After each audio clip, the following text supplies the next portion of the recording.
কয়েকদিন যাবত দেখতেছি টিকটকে একটা বিষয় নিয়ে খুব বাড়াবাড়ি করা হইতেছে। কোন মেয়ের জানি একটা লিংক ভাইরাল হয়েছে। মেয়েটার নাম তাবাসুম না তাবাসুম আমি ঠিক জানি না, কিন্তু বিষয়টা হলো ও নাকি একজন বিটিএস আর্মি। মানলাম যে ওর একটা লিংক ভাইরাল হয়েছে, কিন্তু তোমরা তো এই ব্যাপারটাকে থামতেই দিতেছো না। তোমরা সবাই যেভাবে একের পর এক পোস্ট করতেছো যে একজন বিটিএস আর্মির জন্য, আজ পুরো ফ্যান্ডমই লজ্জিত।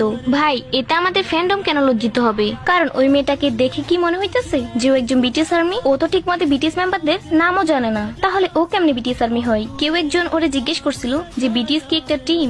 ও বলে না, ওর নাকি শুধু তায়ংরে ভাল লাগে। ভাই, একজন রিয়েল বিটিএস আর্মির কাছে কেমনে একজনরে শুধু ভাল লাগে? আমাদের কাছে তো বিটিএস মেম্বার 7 জনই সমান, আর ও কোনো বিটিএস আর্মির কাতারেই পড়ে না। তাই আমাদের ফ্যান্ডমের কোনো সম্মানহানি হয়নি। ভাবছিলাম এই বিষয়টা নিয়ে কিছু বলবো না, কিন্তু না বলেও আর পারতেছি না। এত কিছু হওয়ার পরেও ওই মেয়েটা যেভাবে চ্যাটাং চ্যাটাং কথা বলতেছে, যেন ও বিশ্বের কোন মহৎ কাজটা করে ফেলছে। একদম গর্ব নিয়ে সব কথা বলতেছে। ভাই, আমি যদি ওই মেয়েটার সামনে পাইতাম তাহলে কয়টা দিতাম না। আমার হাতের মায়ের আবার যে খায় সে কয়েকদিন বিছানা থেকে উঠতে পারে না। যাই হোক, এসব আজাইরা কথা বাদ দিই, আর এই ব্যাপারে পোস্ট করাটাও বাদ দাও, কারণ এই ব্যাপারে আমাদের মাতামাতি না করাটাই বেটার। আর আমাদের ফ্যান্ডমের কোনো সম্মানহানি হয়নি, কারণ ও কোনো বিটিএস আর্মির কাতারেই পড়ে।